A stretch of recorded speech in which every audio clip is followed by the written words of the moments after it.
Bersama rakyat awasi pemilu, bersama Bawaslu tegakkan keadilan pemilu. Sahabat Bawaslu, dimanapun berada, hari ini kita akan membahas soal-soal tes Panwaslu Kecamatan. Semoga soal-soal ini nantinya dapat bermanfaat bagi sahabat Bawaslu semuanya untuk mengikuti rangkaian tes Panwaslu Kecamatan. Baik kawan-kawan semua, kita langsung saja ke soalnya. Oke, sebelum kita mulai membahas soal-soal ini satu persatu, nanti sahabat Bawaslu dapat menyimpan terlebih dahulu jawaban sahabat Bawaslu semuanya. Soal yang pertama, dalam Undang-Undang Nomor 7 Tahun 2017, yang dimaksud dengan penyelenggara pemilu adalah A. Bawaslu, B. Bawaslu dan KPU, C. Bawaslu, KPU dan KPI, D. KPU, Bawaslu dan Dewan Kehormatan Penyelenggara Pemilu atau DKPP. E. Benar semua. Dalam Undang-Undang Nomor 7 Tahun 2017, yang dimaksud dengan penyelenggara pemilu adalah Bawaslu beserta jajarannya sampai ke tingkat pengawas TPS, kemudian KPU, dari KPU RI sampai dengan KPPS, kelompok panitia pemungutan suara, dan yang berikutnya adalah Dewan Kehormatan Penyelenggara Pemilu atau DKPP.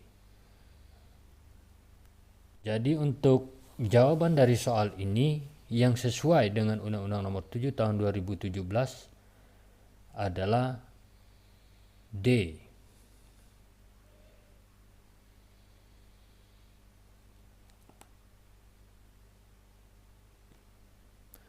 Selanjutnya kita ke nomor yang kedua.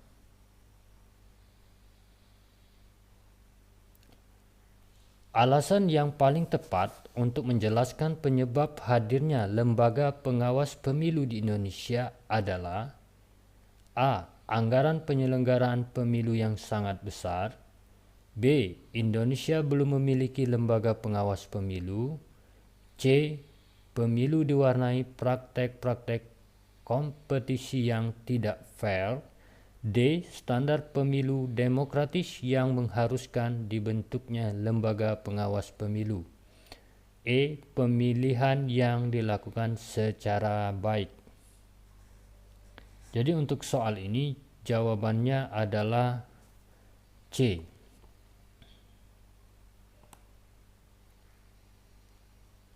Latar belakang terlahirnya lembaga pengawas pemilu itu terjadi karena praktek-praktek kompetensi yang tidak fair. Itu merupakan salah satu latar belakang lahirlah lembaga pengawas pemilu. Oke, selanjutnya soal nomor 3. Struktur kelembagaan di lembaga pengawas pemilu adalah Bawaslu, Bawaslu Provinsi, Bawaslu Kabupaten Kota, Panwaslu Kecamatan, Panwaslu Kelurahan atau Desa Pengawas TPS, B. Bawaslu Provinsi, Bawaslu Kabupaten Kota, Panwaslu Kecamatan, Panwaslu Kelurahan Desa, C. Bawaslu Provinsi, Bawaslu Kabupaten Kota, Bawaslu Kabupaten Kota, D. Bawaslu Kabupaten Kota, Panwaslu Kecamatan, Panwaslu Kelurahan Desa, Pengawas TPS, E. Bawaslu, Bawaslu Provinsi, Bawaslu Kabupaten Kota, Panwaslu Kelurahan Desa. Jadi untuk jawaban dari pertanyaan ini, kita harus jelaskan terlebih dahulu bahwa lembaga Bawaslu itu terdiri dari Bawaslu RI atau Bawaslu, kemudian di tingkat provinsi itu namanya Bawaslu Provinsi, Kemudian ada di tingkat kabupaten atau kota madya, itu namanya Bawaslu Kabupaten atau Bawaslu Kota. Kemudian di tingkat kecamatan namanya Panwaslu Kecamatan. Selanjutnya di tingkat desa namanya Panwaslu Desa atau kelurahan. Kemudian di tempat pemungutan suara namanya pengawas TPS. Jadi untuk soal ini jawaban yang tepat adalah A. Bawaslu ini berada di tingkat RI, kemudian Bawaslu Provinsi, Bawaslu Kabupaten atau Kota, Panwaslu Kecamatan, Panwaslu Kelurahan atau Desa, kemudian pengawas TPS yang berada di tempat pemungutan suara. Jawabannya A.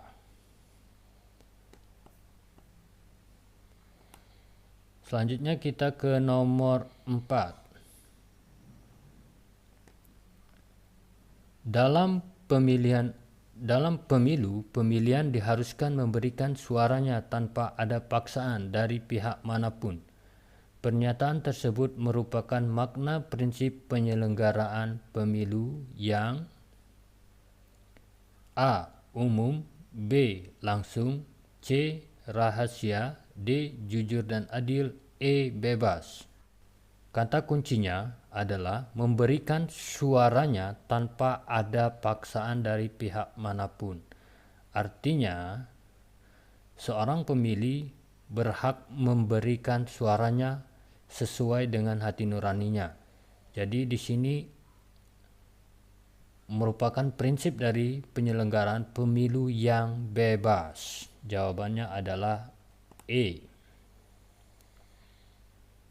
Selanjutnya soal nomor 5. Di bawah ini adalah indikator pemilu yang demokratis, kecuali A. Penyusunan kerangka hukum, B. Hak memilih dan untuk dipilih, C. Kampanye pemilu yang demokratis, akses media dan kebebasan berekspresi, E. Adanya lembaga pengawas pemilu.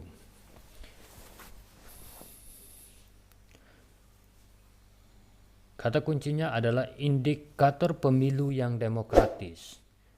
Kemudian terdapat kecuali, artinya yang bukan indikator pemilu yang demokratis.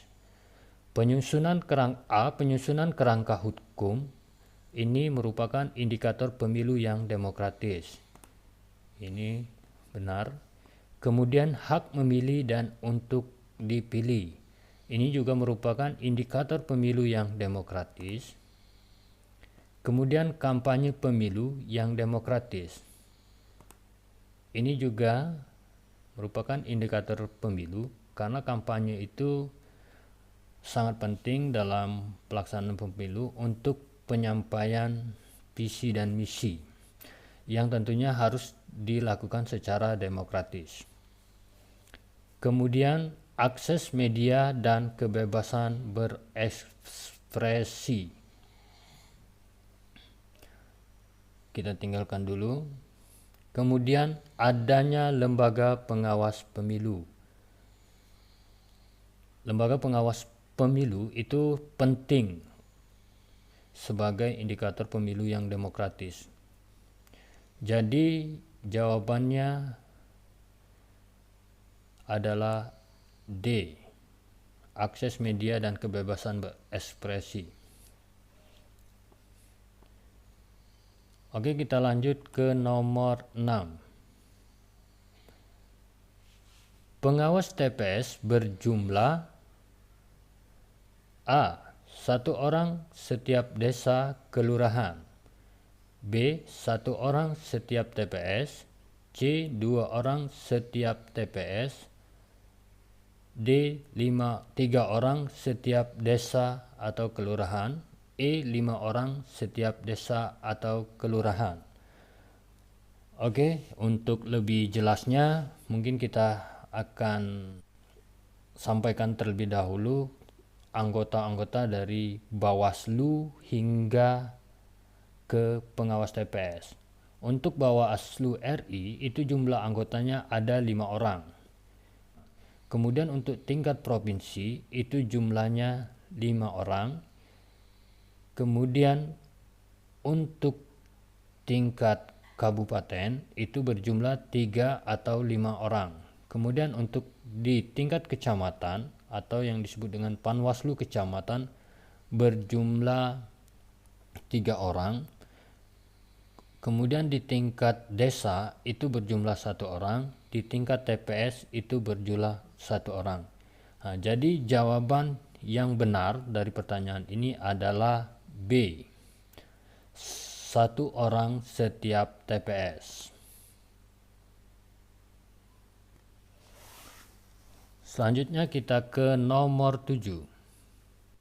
Dalam pelaksanaan kampanye, ada aturan dan ketentuan yang harus dipatuhi oleh pelaksana, peserta, dan petugas kampanye.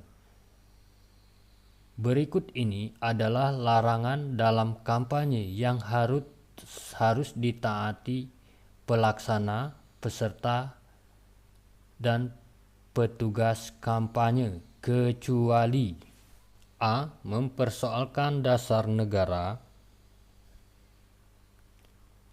pembukaan Undang-Undang Dasar Negara Republik Indonesia tahun 1945 dan bentuk Negara Kesatuan Republik Indonesia. B. Mengganggu ketertiban umum. C. Membawa atau menggunakan tanda gambar dan atau atribut lain selain dari tanda gambar dan atau atribut peserta pemilu yang bersangkutan. D. Menjanjikan atau memberikan uang atau materi lain kepada peserta kampanye.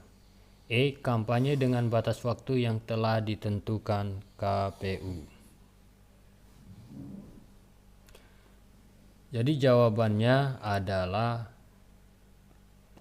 E. Kampanye dengan batas waktu yang telah ditentukan oleh KPU. Sahabat Bawaslu semua harus perhatikan kembali soalnya ini. Kata kuncinya adalah kecuali. Artinya yang boleh dilakukan oleh pelaksana, peserta, dan petugas kampanye. Yang A. Mempersoalkan dasar negara itu tidak diperbolehkan. Sedangkan yang dipertanyakan adalah yang diperbolehkan. Kemudian untuk B. Mengganggu ketertiban umum. Mengganggu ketertiban umum ini tidak diperbolehkan. Membawa atau menggunakan tanda gambar atau atribut lain selain dari tanda gambar atau atribut peserta pemilu yang bersangkutan. Ini juga tidak diperbolehkan. Menjanjikan atau memberikan uang atau materi lain kepada peserta kampanye. Ini juga tidak diperbolehkan. Nah, yang diperbolehkan adalah kampanye dengan batas waktu yang telah ditentukan. Oke, selanjutnya kita ke soal nomor 8. Pernyataan berikut merupakan kewajiban Bawaslu Kabupaten Kota dan Panwaslu Kecamatan kecuali. Kata kuncinya adalah kecuali. Kecuali kewajiban. Artinya yang bukan kewajiban Bawaslu Kabupaten Kota dan Panwaslu Kecamatan. A. Bersikap tidak diskriminatif dalam menjalankan tugas dan wewenang. B. Melakukan pembinaan dan pengawasan terhadap pelaksanaan tugas pengawas pemilu pada tingkat di bawahnya. C. Menerima menindaklanjuti laporan yang berkaitan dengan dugaan adanya pelanggaran terhadap pelaksanaan peraturan perundang-undang. D. Menyampaikan laporan hasil pengawasan kepada Bawaslu Provinsi sesuai dengan tahapan pemilu secara periodik dan atau berdasarkan kebutuhan. E. Merekomendasikan pembentukan Dewan Kehormatan untuk memeriksa anggota KPU Provinsi atau KPU Kabupaten Kota yang diduga melanggar kode etik penyelenggara pemilu. Oke, kita mulai dari jawaban yang A. Bersikap tidak diskriminatif dalam menjalankan tugas dan wewenang. Ini merupakan kewajiban dari Bawaslu Kabupaten Kota dan Panwaslu Kecamatan. Sedangkan yang ditanya, yang bukan merupakan kewajiban Bawaslu Kabupaten Kota dan Panwaslu Kecamatan. Ini kewajibannya melakukan pembinaan dan pengawasan terhadap pelaksanaan tugas pengawas pemilu yang berada tingkat di bawahnya. Ini merupakan kewajiban. Selanjutnya, menerima dan menindaklanjuti laporan. Ini juga merupakan kewajiban. D. Menyampaikan laporan hasil pengawasan kepada Bawaslu Provinsi sesuai dengan tahapan pemilu secara periodik dan atau berdasarkan kebutuhan. Ini juga merupakan kewajiban dari Bawaslu Kabupaten Kota maupun Panwaslu Kecamatan. Kemudian merekomendasikan pembentukan Dewan Kehormatan. Ini merupakan bukan dari kewajiban Bawaslu, karena pembentukan Dewan Kehormatan ini merupakan karena Dewan Kehormatan ini terdiri dari unsur KPU RI dan KPU Bawaslu RI, kemudian tokoh masyarakat. Jadi ini bukan merupakan kewajiban dari Bawaslu Kabupaten Kota maupun Panwaslu Kecamatan. Jawabannya E. Selanjutnya kita ke nomor 9. Perlengkapan pemungutan dan perhitungan suara di TPS meliputi antara lain kecuali surat suara, B. tinta, sampul kertas dan segel, kotak suara dan bilik suara, E. obeng untuk mencoblos.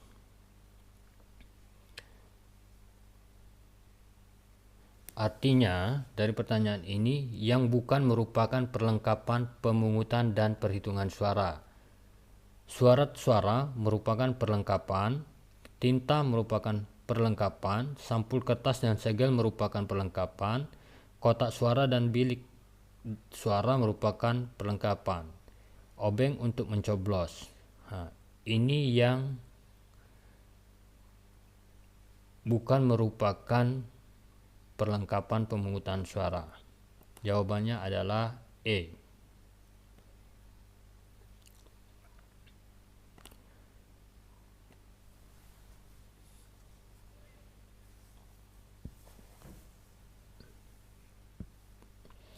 Panwaslu Kecamatan berada di bawah dan bertanggung jawab kepada A. Bawaslu Kabupaten Kota, B. Sekretaris Jenderal Bawaslu RI, C. Sekretaris Bawaslu Kabupaten Kota, D.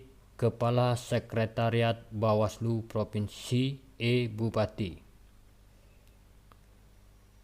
Jadi jawabannya adalah A.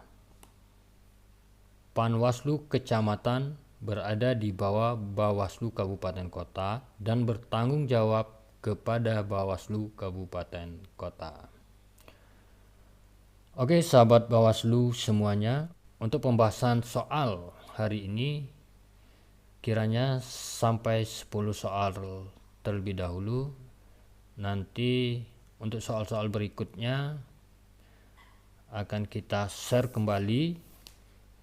Untuk itu, apabila menurut kawan-kawan, menurut sahabat Bawaslu bahwa soal ini bermanfaat, mohon bantuan untuk subscribe, like, and share. Salam Awas.